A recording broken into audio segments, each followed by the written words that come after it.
The M1 helmet was the US military's main combat helmet from 1941 up until 1985. Today I'll be showing you all the upgrades and variants that happened to it over its lifetime. Okay. Here is the 1941 to 1943 variant, which is the front seam fixed bail. So it's got the front seam and and the rim on the outside is made of stainless steel. As not to interfere with compasses or magnetic interfere with them and make them unreliable. So it has the Riddell football style of webbing, which was created in 1941 along with this helmet. This line has been refurbished by at the front, I believe, but the originals looked exactly like it. Okay, so you see it's got this nape strap right here, which is to support the back of your neck. This leather band, well, the early ones were like rayon, but they're really, really rare, and they have the clip thing. Yeah, and well, so it also has this leather strap here, which was used mostly for parades and like but most frequently seen around here to, to keep the liner on a bit more securely. If I remove that, you can see the construction of the helmet. Like, it's a two-piece helmet. So there's the liner right here. It's again like an earlier type because it's got all these rivets around it, like around the back, around there. And it also has this grommet for badge to be placed in for parades. Like, sometimes you see them on there, but most of the times it's just the hole. Okay, and here's the shell. Yeah, it's well, it's a bit well worn. It's probably being used. It's been used for like quite a long time, as you could probably imagine. On the inside, it's a bit rusty, but like it appears to have been put over a fire as used to cook something, which was pretty frequently done during the war, which I mean was discouraged because it's a weakened steel. But I digress.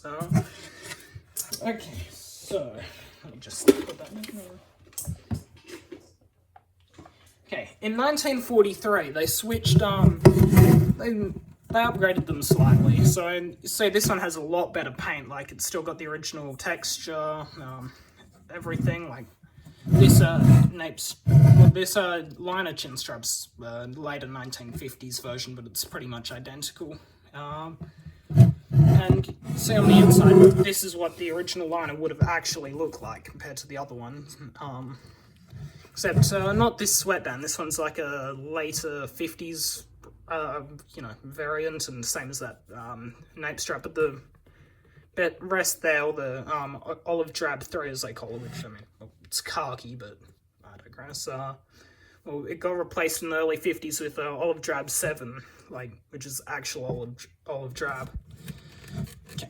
Usually, if I take a look at the inside of this M1, like as with pretty much every US production M1, there's a heat stamp. Like they usually, well, this one's pretty hard to see, but it's 873B. So, if I remember, that's like early 1944, like March, April 1944.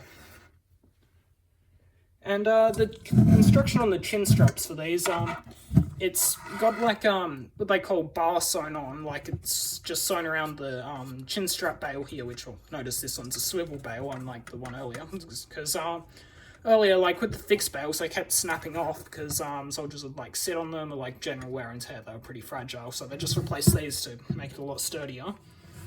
And it has this hook and hook and catch here, like. This one's a flat piece of steel, or black and steel, and the inside on this one's pretty, well, basically mint.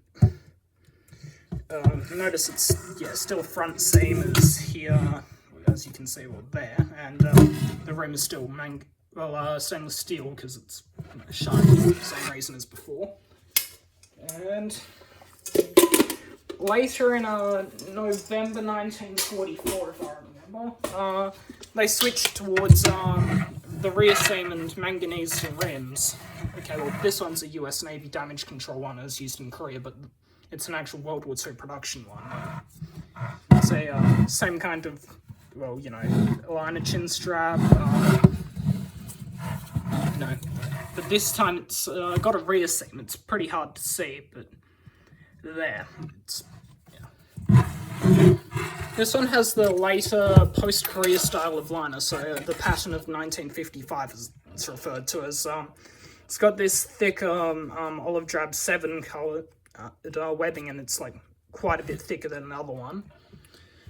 And same as, you know, this line is, this area of this line is like well matching as well. But if I take it off, let me just get this off. Notice that it doesn't have the rivet in the front. Look, that D shouldn't be there, but it's just how it came. Doesn't have the grommet in the front for attaching any like symbols or any pins, and these rivets are significantly smaller compared to the ones before. They're all in the same place. Okay, except for those ones which are used to attach the liner chin straps.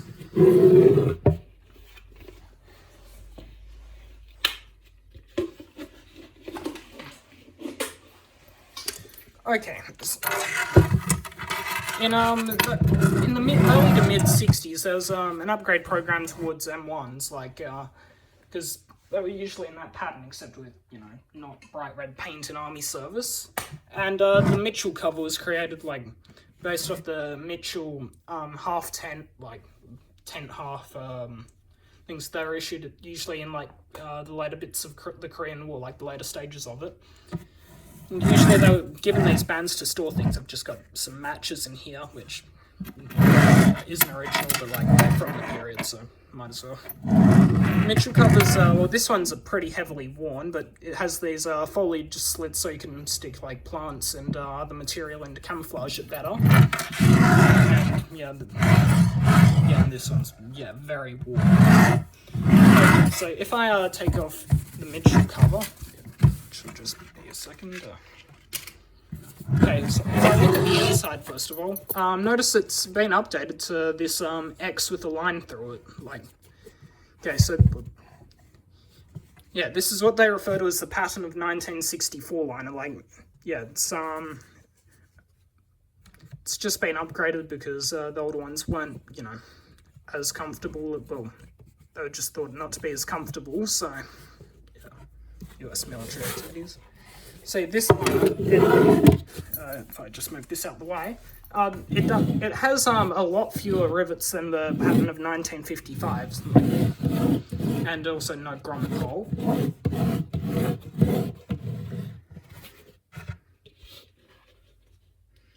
Alright, and usually you can date them, like sometimes on the good condition ones, let me get that light in there, they have a dates. Well, this one's 1974, well, for the liner, well, for at least the end strap on it. Okay. And if I take the Mitchell cover off, you can see this shell. This one's, again, a rear seams with bail, so, and this one, the markings are like very, very hard to see. Like when I got it, I could barely find them. It's made by the Parish Dana Corporation between 1967 and 1969 for Vietnam. They made like about 1.4 million, if I remember. It's around there. Yeah, it is. This one, it's like the rim is still made of manganese steel, as per the, you know, the US Navy one that I have. Then, like significantly later on, like in the mid to late 70s, they started upgrading to these chin straps as used on the US Pasgod or Kevlar helmets. Well, very similar. So they're nylon here, and yeah, this is the model of 1981 Woodland cover. Well, what's interesting about this about this shell is that it was actually made in World War II. I mean, also, if you look at the liner, this one's the same as before, but I think that this line has been replaced because later on they had these quick detach ones where you could just slide out this bit of the webbing here, just, you know, for easier replacement and whatnot. Okay, so if I take this liner off and take that cover off, you see, again, this one's actually front seam. So the heat stamp on this one's really skewed. It's off to the side here, but it's like 864A if I remember, and yeah, that means it's about July 1944, so just before they switched to, or just a few months before they switched to the reseam. Which is cool because sometimes you see these come up for sale, but like they're pretty hard to find to be restored. Well, refurbished later on.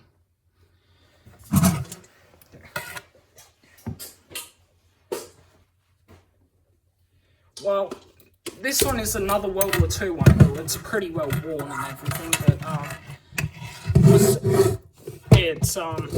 But it's got a name in it, and well, it's pretty hard to read. But yeah, and it's got the.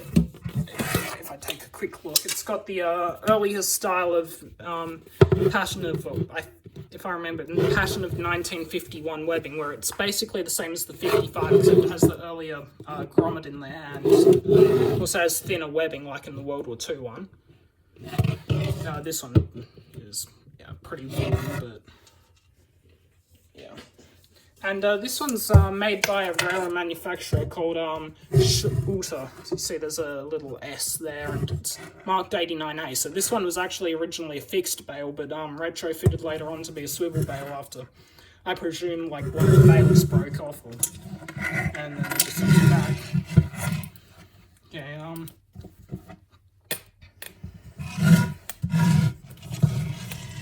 yeah, as you can see, the top on this one's pretty well worn, and yeah. But otherwise, it's pretty decent.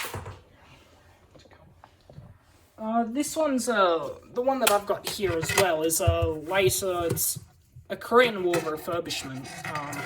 So these chin straps have been replaced. So like on the World War II ones, they were basically just a bent wire, while this one's a stamped piece of sheet metal, and this one's basically the same as the late war one. Well, this one's, yeah, it's also a front seam swivel bale. And this one has a liner arrangement where, like, instead of the wet band going around there, it goes around, instead of going around there, it goes onto the nape strap bit here.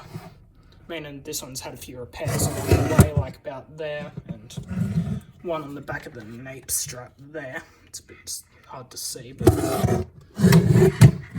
there's also got some writing on the front, but can't figure out what it says really. And yeah, so the manufacturing distribution between manufacturers during World War II was about 22 million to McCord, as in you know, this one. About 2 million to Schulte, which is the US Navy one here. And about 10,000 to what they call parish rating, which is like incredibly rare. Like they got the contract late in 44, and most of the helmets were scrapped after the war. Like yeah, you basically can't find them, like at all. Yeah, thanks for listening, and tune in next time for when I upload next. Thanks.